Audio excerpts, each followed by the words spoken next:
Hello, everybody. My name is Kayla, and welcome to my Couch Time with Kayla episode. I am super honored because I have someone special and dear to my heart for this Couch Time episode.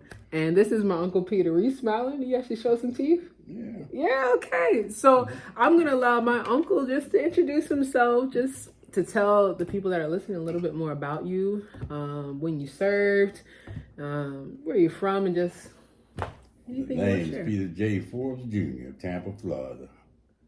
I served in the United States Air Force from 1963 to 1989. Wow.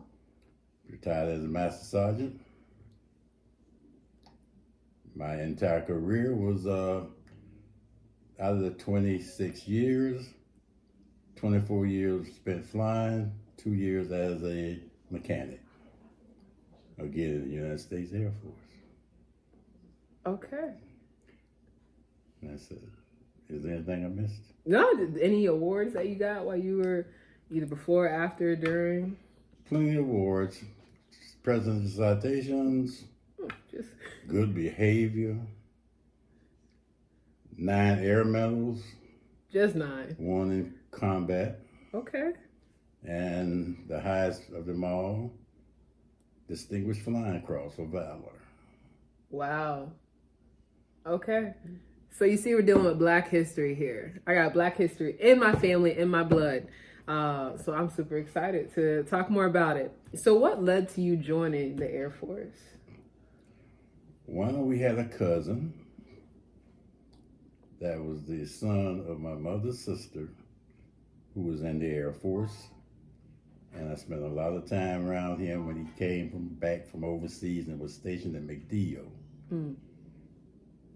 And just being around him, seeing other people doing their work in the Air Force, kind of turned me on. So I kind of leaned that way. I leaned that way and I fell that way.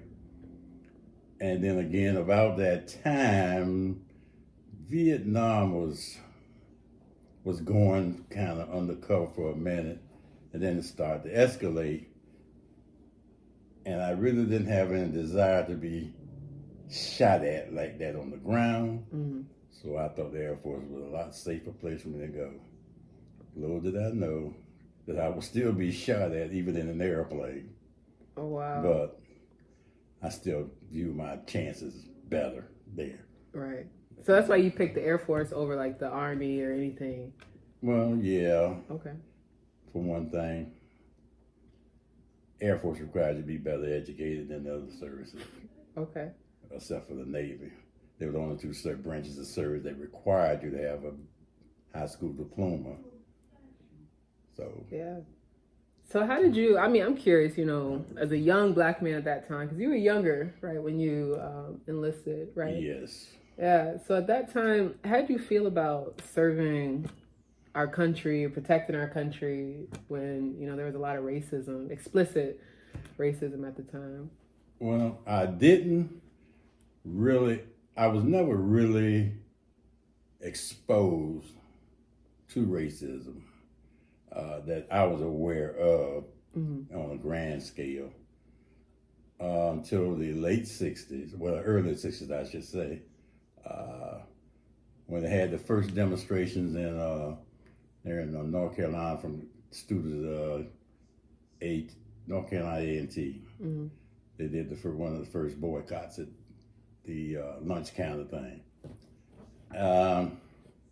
Because you see, my parents, we never rode the bus. We always ate at home, so we were never out among and mingled with any other races except our own. To the point that none of us ate in anyone else's home except 1 or 2 of my aunts and a cousin. Other than that, we never ate food at anybody else's home. Right. So because we didn't eat outside of the home. Right. So we never come in contact with those people. And the only other people I knew that were of the Caucasian race, my mother worked for them. And they treated her real well. They treated us real well.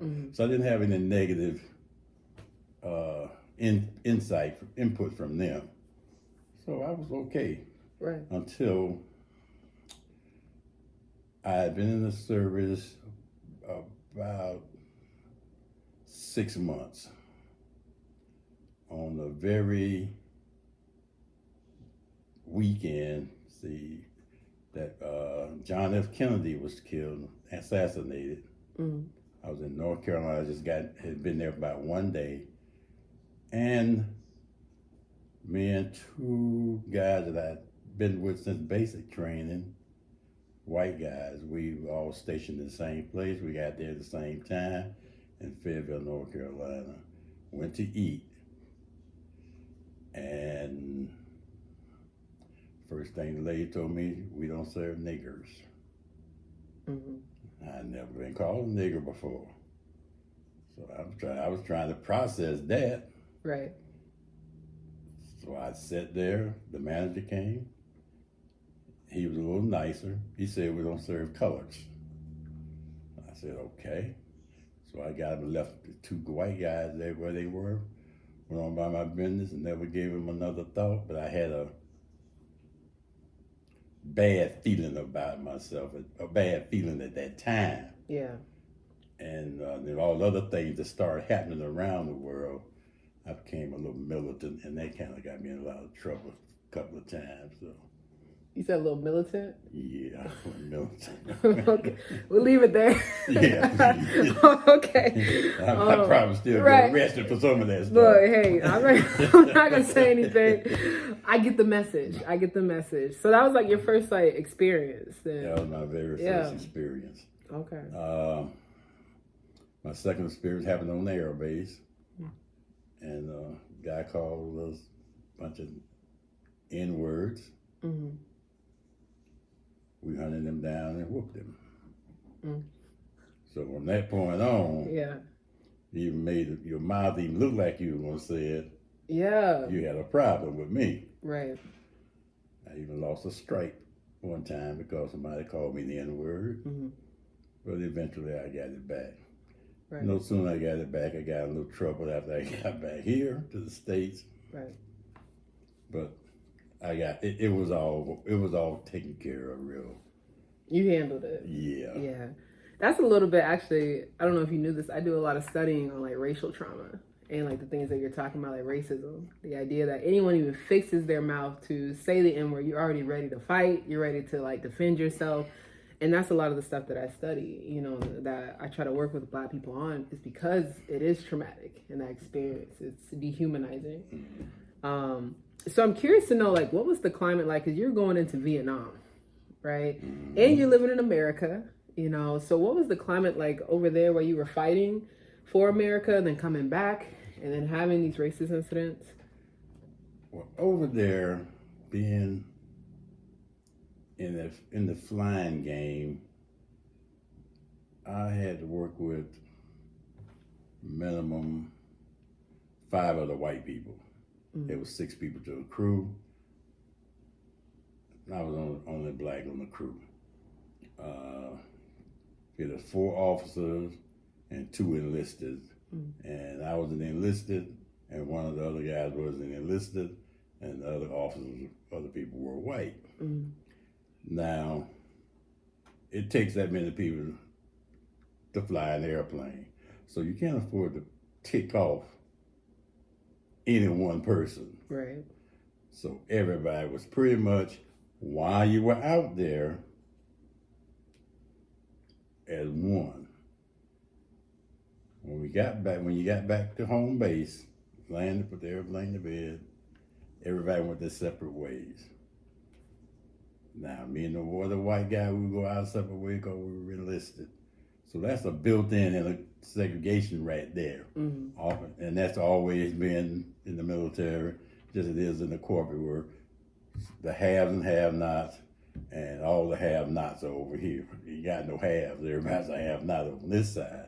But within that group, then you separate again. So I had to separate twice every day. Go to one side, we get that side.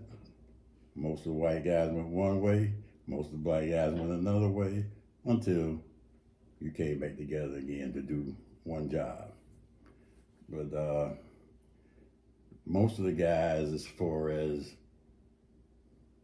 blacks in the military, now I understand from some of the blacks ground soldiers or foot soldiers, as we call them, they were okay per se, but the proportion of people that were sent to Vietnam versus the proportion of people, when I say people, I mean the blacks, versus the proportion that was within the United States was pretty much unfair. They said more blacks compared to the proportion than they did whites to Vietnam. I didn't even know that what you just said. Yep. And they did their best to work as one to jail, but it's harder for a guy out of Mississippi to rub elbows with a guy from, say, Florida or New York. He didn't care where you were from, you were black. But sometimes they got along to a certain point, and probably got along good and well until they came back home. Now, well, the people at home didn't care how well you gelled over there. They spit on all of you, the blacks and the whites. I ain't had nothing to do with them, and they people spitting on, throwing stuff at me. Like when you came back? When I came back, that's through the airport. People that, right.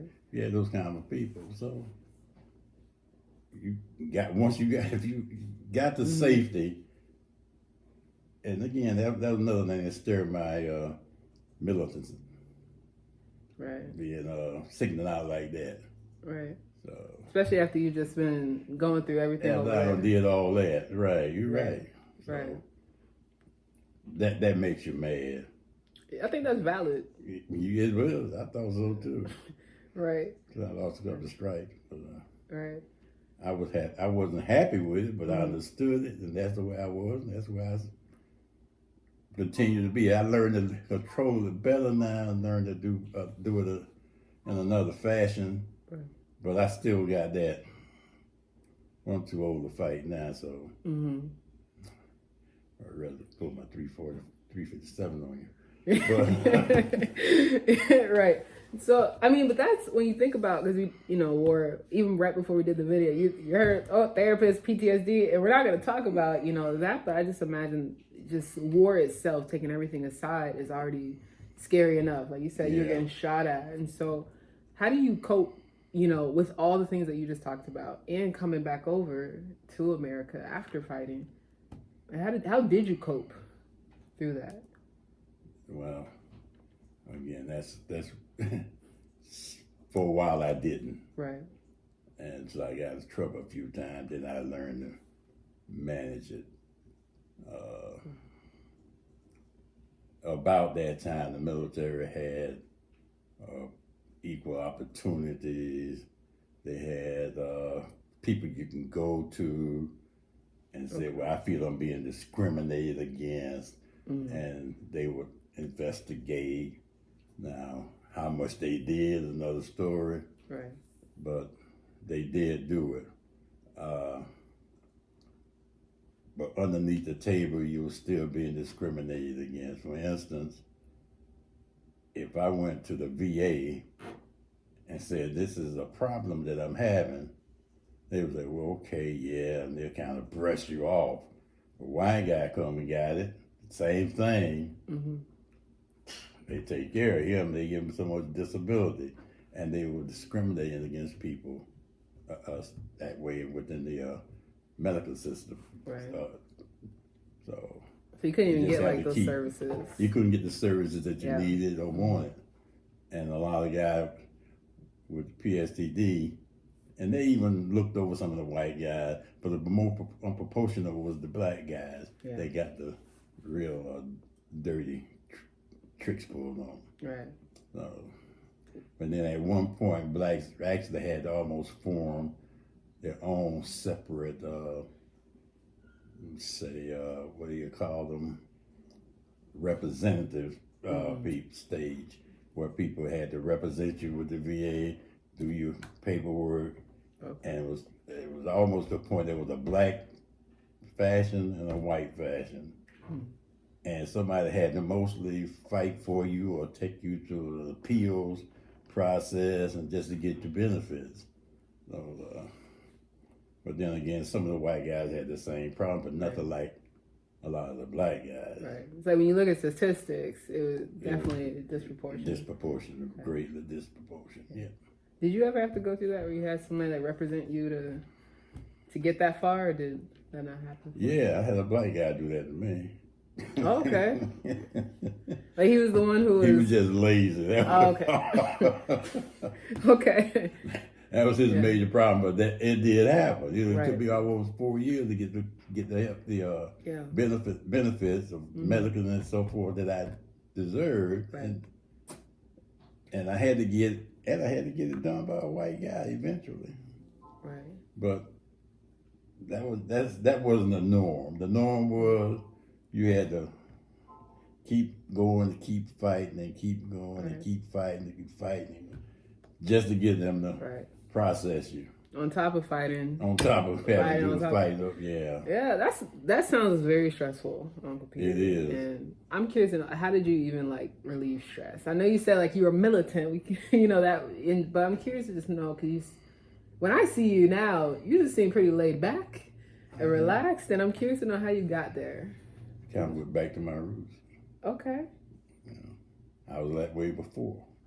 Okay. Now, I did get in some trouble, and two older guys, we was in a class, two older guys, because they told me, says, look, what happened? I got in some trouble every day. I was in a class, a white guy come by the struck, hit me, kicked my foot, and said, boy, move your foot. Well, that did not sit well to me, so I attacked him. Well, after that, what happened, the police, as we called them OSI, they're kind of like the military's FBI. Every day at 11 o'clock, right at lunchtime, they came and pulled me out of class, take me to the office, and asked me a bunch of dumb questions. And they were actually trying to get me kicked out. Mm-hmm. So two older guys came to me, took me over to the club over a beer, and they told me, say, look, I don't know how long you plan on being this man's Air Force, but at this stage of the game, you need to learn to bend like the limb on a tree in the wind. And when it's your time to snap back, then you snap back. I think, well, that seemed to make a little sense. And pretty much that's what I did. I didn't let that kind of stuff break my shell, but I kept it within me. All I had to do was figure out how I was going to get back at them. Well, that particular person, I couldn't get back, so you can say I became a racist. And once I got the power, I snapped back. Yeah, so it's like this book I used to call, like, The Hate You Give. Like, for everybody around you, it sounds like that hate was given, and then at some point, you like kept it until you could retaliate it. That's it. That's what I say that, but that's how it happened. I appreciate you being honest, because I imagine you're not the only one that's like that. Being in the positions that I was in, I couldn't afford to just blatantly do that. I had to pretty much have legitimate basis for doing what I was done. I might have said at some other time, well, okay, don't do that no more.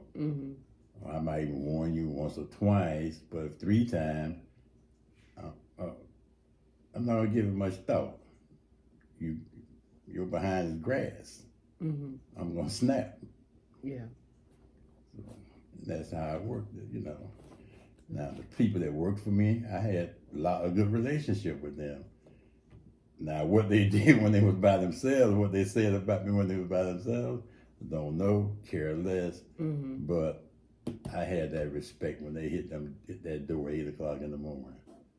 Yeah. So, it was like they could turn it off. It wasn't going to continue to disrespect you. And I treated them, fair. I treated them okay.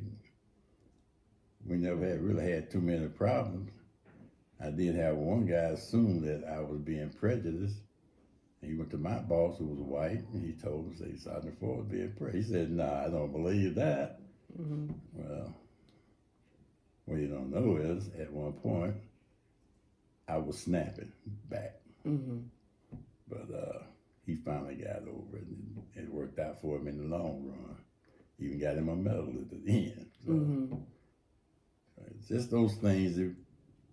It beat the way that I was attacking it before, because I lost stripes behind the way I was doing it before. Again, at that point, I was closer to the time that I never had that problem, and they just kind of like got me that day, that one day. Again, that was like the day after Kennedy was assassinated. So the country was going bonkers. And news didn't travel like it does nowadays. You didn't have cell phone. You can pick it up and find out it happened 10 minutes ago. It was 2 days before I knew before anybody really knew what was happening. Oh, wow. Yeah, you can't imagine that now. If it happened on Sunday night, you're going to know about it long before Monday morning. Right. But I survived. Yeah. So how do you relieve stress now? Because, you have some real memories, experiences that weren't that long ago, like 60 years ago? 60 years ago. About 60? I'm not going to age you. Just forget I even said 60 years ago. Probably like 50, 60 years ago. So how do you relieve the stress? How do you relieve stress now, just in general, now that you're kind of removed from? I'm laying back. I don't let it bother me. It's just, you just dust it off. Dust it off. Okay. Keep on stepping. Okay. Now, if I have a problem, well, I can control problem. I control myself better nowadays. Okay, so how do you control yourself better now? Let's say someone steps to you. Well, I try to be smarter than most people. Okay. Use your intelligence. That's right. Okay, that's something I think y'all pass down to all of us. I think I do the same thing. Oh, okay. That's good. That's the best way. Yes, absolutely. Okay. If I can get your respect.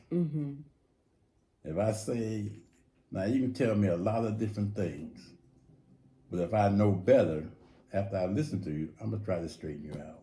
I'm gonna show you where you're wrong and where I might be wrong, and where these two things may come together to be positive for everybody. Yeah. So if I got your respect, I'm not gonna have any problems out of you. Now, if you pretend that I got your respect, it's gonna show. Okay. So now we got a problem. So I don't need you on my team anymore. You got to go. And I don't care if you're black or white. You got to go. Okay. Okay. So you at some point you retired and you've had a lot of like experience. So how did you feel about your retirement when that came up? Oh, I was okay. I was ready for it. Okay. I was ready to go.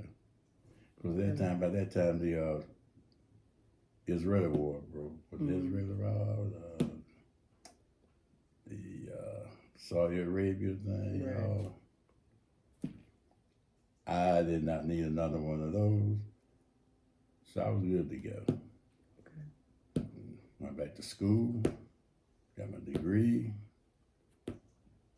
went to work for the state. Okay. And for those they don't know, you want to share like what you got your degree in? Business management. Yep. And then I went into law enforcement. Yeah, you kept on a similar. Another stressful job. Right. I was like, you kind of kept in a similar system, but okay.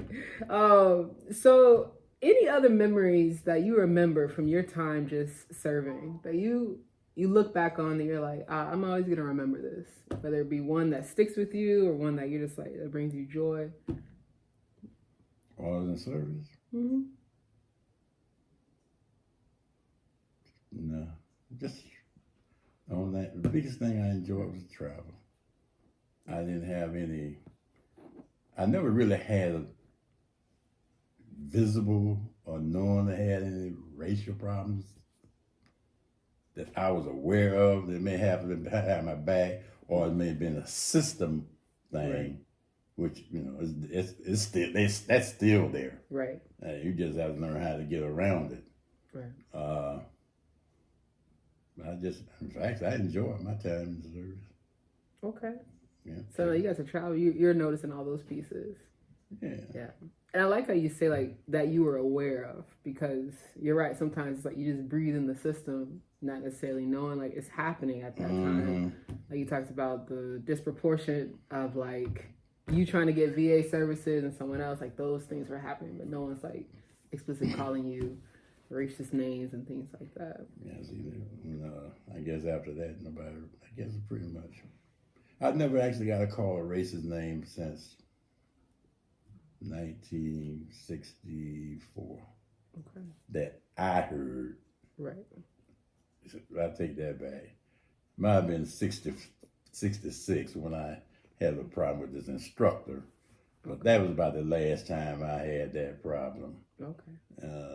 It's amazing you can personally. Remember. Yeah, it's amazing you remember the year. Sometimes you don't forget. Right.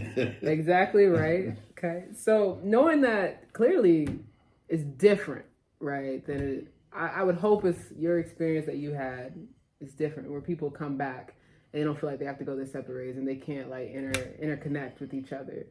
What might you say? What advice might you give to maybe young Black people interested in joining the Armed Forces, the Navy, the Air Force? We have a different culture now. Mm-hmm. They call each other the N-word. No. I mean, that shocked me. Yeah. Mm-hmm. You talking about Black people call each other? No, I know they do. Oh, okay. White people too. Oh, I see. Yeah. Okay, I see what you're saying. Yeah. Yeah. When I was working at the state prison, and the first thing a guy saw, he saw one of his friends, white guy, saw the guy when he brought him to jail. He said, "Oh wow, there's my N," and it was a term of endearment among them, and both of them were white. Right. I was like, "Huh? What is that about?" I just kind of like shrugged it off, like, "Damn." Things have changed, right? Yeah, the things have changed. Okay. Well, but I would tell a younger person to not to let it eat them. Basically, let them know that you did not appreciate it in no uncertain terms, and go from there. If it really bothers you that much, you need to check yourself, because they didn't get it. Because see, a lot of Black people say things around other people, and then when they come back at them with that, they're upset. Now, today, kids get around, they call each other the N-word. But the moment it goes on this side of the table and comes out, now they mad. But you started that.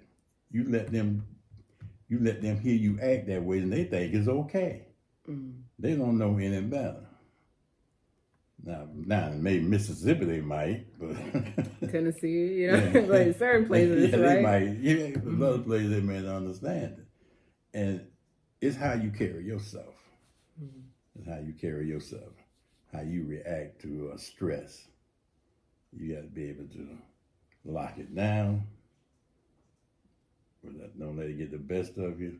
I can tell you from experience, doesn't pay, because you already on the minus side of the line to start with. Right. So anything comes out wrong on that, you're gonna pay the price. So you have to use your head. Right. Have some self-control. Self-control. And be like a limb in the wind. When it's your turn to snap back, then you snap back. I'm gonna use that actually because I can learn. I think I need to learn some patience because sometimes I'm just like, come on now. Yeah, if you jump off into, right, you don't see a shark, so you jump into the water, and lo and behold, there actually was a shark there. Now what I do? Right. Not what now, coach? Right. So you gotta be careful about what you do and how you do it. Right. But under no certain terms do you let them. You need to let them understand you don't appreciate that, Mm-hmm. and it's going to be a problem if they don't. Mm-hmm. That may be the wrong thing to say, but sometimes you got to let them. You got to let people know. Mm-hmm. Yeah. So don't just be silent about it. Right. Don't just be silent, Right. shuck off into a corner. Right. Mm-hmm. In a civilized manner. Civilized manner? Let them know you do not appreciate that. Exactly. Okay. Now, if it continues, then they mean to antagonize you on purpose. Mm-hmm. So now we got a problem. And I'm assuming those take different steps at that time, right? Yeah. Okay. Well, Uncle Peter, I have absolutely loved just sitting with you and talking with you. Oh, well, thank you. Okay, I hope you enjoyed it. We don't have a good time just to talk like this. You having a good time? Yeah. Oh, yeah. Okay, good. Yeah. Okay. Is there anything else you want, people that are listening to know about you or to know about your experience or that you just want to say? Or you feel like you said everything? I think I've said everything. Okay. If there's anything else you think I should say, ask me the question. I think you said everything and more, and I feel full. I like listen to you. Okay. Your wisdom, you live through things that I have not had to, that I'm experiencing in different ways, and so I'm always trying to learn. And in my time, I had to adapt. Right. Like I said, I've never really had to mingle with the other races. It was like I came in the Air Force. That's the first time I ever slept on a roof with somebody other than my siblings, actually, parents, right? I had to learn to get along with white people, but I never really had a problem with them because I was never around them. Right. And then as time went along, again, when the first time I was called the N-word, now I've been introduced to a new world. Yeah. So I had to eventually, over time, get past that because I got in a little trouble behind it. Again, I went militant on them. Right. But and as time went along, I developed ways to let's say, hold my temper down a little bit, because I really went off on deep end there in the beginning. When I was in my first class, I was in jet mechanic school. Out of 32 people, 2 of us were black. When I finally went to Vietnam, come back, had a new aircraft. It was called a C-5. And there was 5 black guys that were the only black guys qualified to fly that aircraft. And it was just the 5 of us. And of course, other people started to come in. Right. And I was always proud of that. I was the first black to go around the world in the C-5. That was pretty good. Yeah. Again, black and those things kind of give you, kind of a little respect come along and admiration come along with that. So I did some things that was noteworthy, and some things I probably won't want to mention here. Yeah, no, that's not right. Maybe off camera. I love to learn about some of those. But yeah, that's what I mean. Like when I told you earlier, I was like, I'm looking at Black history, like those things that you talked about, like the first Black to do these things, and the fact that we have that in our family, to me, just fascinates and inspires me. So, well, thank you. Thank you. Because all that stuff y'all passed down. But what I hear overall is, with your mom, my great grandmother, created an environment where you guys felt safe. Mm-hmm. And it wasn't until you had to get into that unsafe environment it's like you don't know what to do. Right. You weren't prepared for that. And that doesn't mean she did anything wrong. It's like she wanted you guys to feel confident in yourself. And I remember talking to Nana a lot about the ways that everything was in the community. Yeah, and it was like, right there. You didn't have to go outside of that, Right. And she said similar things, like once she had to get out of that, it's like that pushback and was a little bit less receptive to the integration because of that. Right, so, right. And that's exactly what I lead a lot, talking about, that's racial trauma. Like trauma is like, exactly. And those responses that you had were times you're trying to fight through that and figure it out. But I'm happy you got to a point where you healed from it, because you're older, still able to see you, talk to you about it, which means that, like you say, you survived. I survived. And I'm happy you survived. Now I ain't gonna take, like again, I'm too old to fight. Yes. And you have ways that you will if you need to. So, but I'm glad you. Gun laws. You got, Florida. All right. Well, Uncle Peter, I'm so happy that you came, and spent some time. You came all the way back over here just to talk. All the way, the whole 8 miles. Yep. I'm special. I'm worth 8 miles. So you worth 8 miles. Yeah.